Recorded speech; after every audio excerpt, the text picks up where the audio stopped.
Dion trying to pretend like he's some kind that Jesus is walking right with him as he builds this football program. It's offensive to me. No humility there from Dion.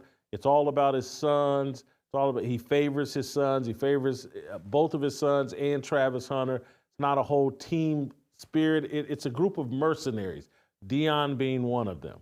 The system has been changed in a way that someone like Dion could come in, and there's part of me that wants Dion and that approach to fail spectacularly. How you go about winning matters to me. Work the transfer portal, work name, image, and likeness, and buy up enough talent to be competitive. Hats off to him. He's working a system that I don't respect. And I don't. And I'm not going to apologize for that.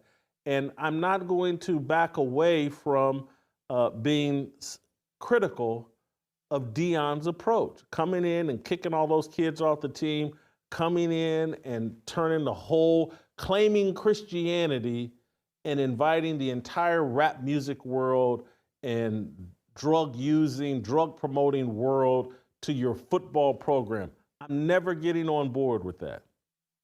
Never. Here's where I'll give Dion credit, and I mean this sincerely.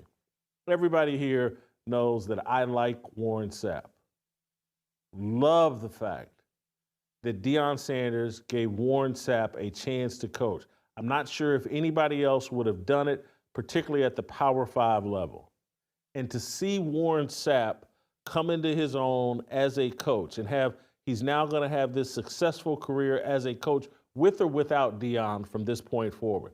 Because anybody that's watched their defensive line play, and Warren, I think, is the assistant defensive line coach, but he's going to get a lot of credit. Anybody that's watched Colorado's defensive line plays knows it's significantly better than a year ago, and Warren's going to get credit for that.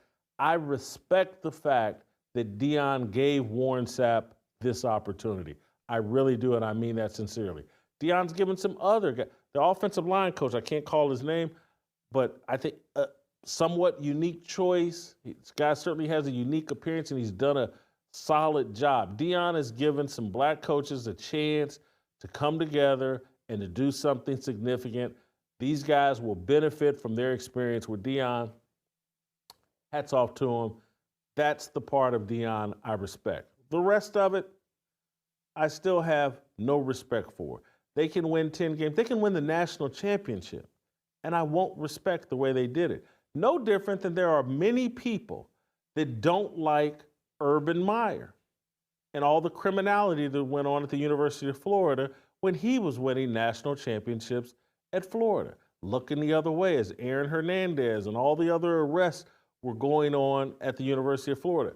This is what goes along with big-time college football at a lot of these places.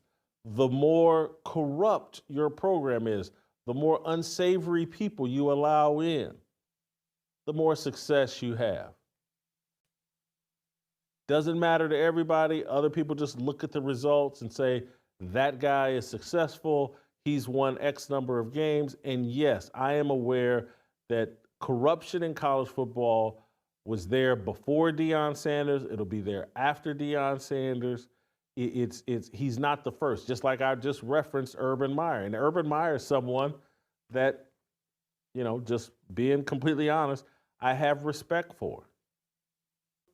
The whole rap thing, the leading with the Christianity, while none of his approach matches that, that's what bothers me. Deion wants to come in and be a secular coach and take the cross off. So Deion may win 10 games. I hope he doesn't. I'm never going to back away from that. If he does, credit to him. Thank you for giving Warren Sapp an opportunity and a second career. Love that about Deion and what he's done there, but the rest of it, I have no respect for. Steve, I've rambled a bit. Do the Deion haters, do we owe him some sort of apology? Should we be scrambling? To a certain degree. Look, they're playing solid football. And it's interesting, they're actually getting less attention now than they were last year. Look, the question now with Dion and Coach Prime, if you want to call him that, how long is he going to be there? Because here's the issue. If you're Colorado, and let's say he leads you 9-10, you go to the Big Ten championship game, that's an unbelievable second year. And if all of that happens, he's in the running for coach of the year. He may not win it, but he has to be given credit for an unbelievable ascension, right? But what if he just leaves all of a sudden? Doesn't have a quarterback of the future. Maybe the best player in the country. Looks like he's headed for the National Football League. And so if you're Colorado, now you have to ask yourself, not to jump ahead too far, was the Coach Prime experience worth it if he leaves after just 2 years and there's a mass exodus of Louis going all across the country to other programs? They go 10-2. He will be. But here's my bigger point. I think Deion's headed to the NFL at 10-2 or even 9-3. I think if there's one thing that I think he's proven is that he's worthy of a shot as an NFL coach if they win 9-10 games this season. And I think the Dolphins, someone's going to, maybe even the Cowboys. The NFL is just a television show.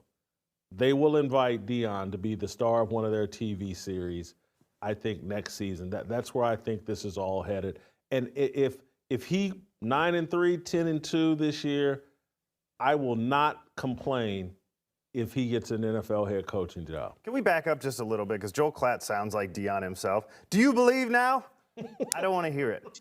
We evaluated what was happening on the field. There are other people, and that again, this is this corrupt microwave football atmosphere that we've created, and so you can turn a program around in an instant. You brought your whole team, said you're bringing Louis, you got a whole new coaching staff. You said, oh, we're going to have all the rappers on the sideline. It's going to be a party here. It's going to be the same as Trump's Madison Square Garden convention at every game here. And then to say we owe him an apology. Where are the haters now? You sit on TV and criticize people all day long, every day. It's what you do. You're an analyst on game day, and then you come on Colin Cowherd's show and the rest of Fox, and you criticize people based on what you see.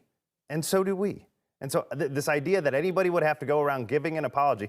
Look, if Dion can pull off a 10-2 season, great. I hope at some point he stops putting rappers on the sideline, and I hope he starts parenting these kids, because many of these kids don't have parents. But the idea that we owe him an apology is preposterous.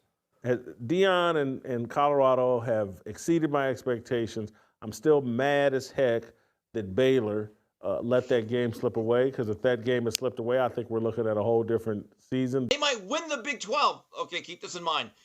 Teams are very physical.